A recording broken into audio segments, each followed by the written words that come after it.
In this video, we're going to be taking a look at the brand new Mortal Kombat 2 official trailer. And there's a lot of secrets in here that you didn't notice. So let's go over everything you missed in the latest Mortal Kombat 2 trailer. I'm your host, and let's get started. Now, for those who don't know, last week we got the first official teaser trailer for Mortal Kombat 2, which was awesome to see. However, now we have the actual full trailer, which gives us a lot more details regarding the upcoming sequel. Now, if you haven't seen the trailer yet, then go check it out right now. But make sure to come back because I am going to be talking about some hidden Easter eggs and secrets that you may have missed in the trailer. Now, this isn't a full breakdown of the movie itself. We still don't have a lot of information. However, by watching the trailer, it does give us some hidden details. But before we get into everything you missed, please make sure to leave a like rating on this video, and I'll go ahead and get started. The very first shot in the trailer is of Earthrealm, where we can see Liu Kang standing atop a mountain looking out over his world. Behind him is a very nice temple that kind of looks like the one from the first movie. This could very well just be a new design, or perhaps this is a callback to the original movie. Either way, I am glad they included this shot in the trailer. Now, while we are on the subject of Liu Kang, if you look closely at his hands, you will notice that he has his dragon amulet with him. If you remember in the first movie, he had this amulet given to him by the Elder God, which gave him powers to enhance his fighting skills.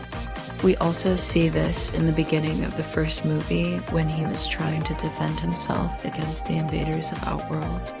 Speaking of Outworld, in the next scene, we actually get our first glimpse of Shang Tsung. Now, if you look closely at the markup, you can see his face is covered with these weird markings, which I believe could be related to the mask that he would wear in the movies. In the games, Shang Tsung doesn't necessarily have these marks, but it would make sense since he's half human and half sorcerer. Maybe he wears this. And again, this is just my own theory and prediction, but I do think that these marks are connected to the mask that he will later on wear throughout the movie. As we continue to pan across the screen, we can see a massive army of soldiers marching towards their enemy. Now, I believe that this is the army of Outworld that is trying to invade Earthrealm once again. We don't know exactly why they are doing this, but I assume it will be along the same lines as the previous movie where Shao Kahn wants to conquer all realms. Following this, we get a quick glimpse of Raiden, where we can see that he has his iconic staff. Now, in the previous movie, we saw that Raiden didn't have his staff, so I guess they decided to add it into the sequel.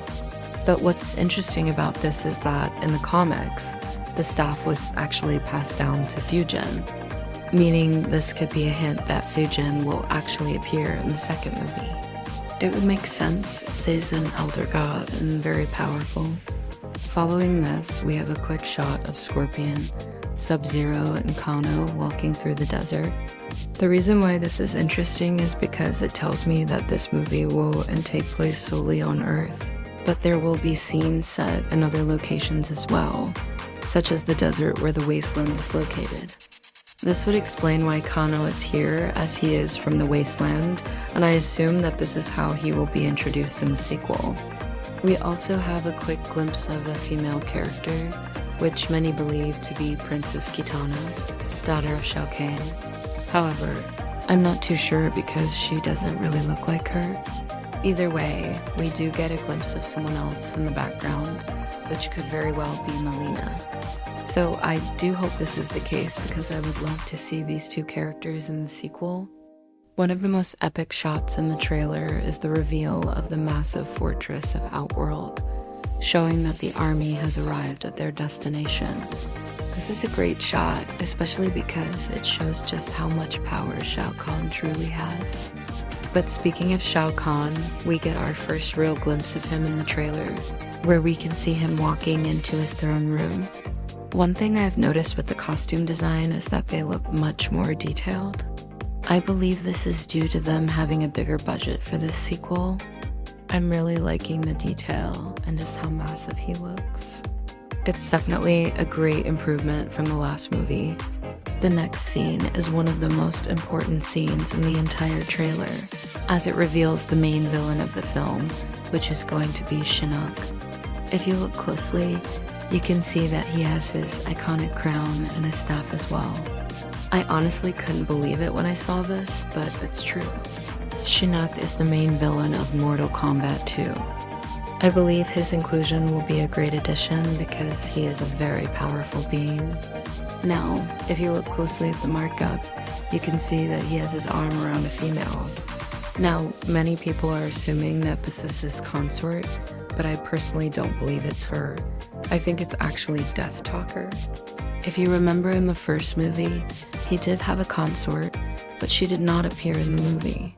So I think this could be a replacement.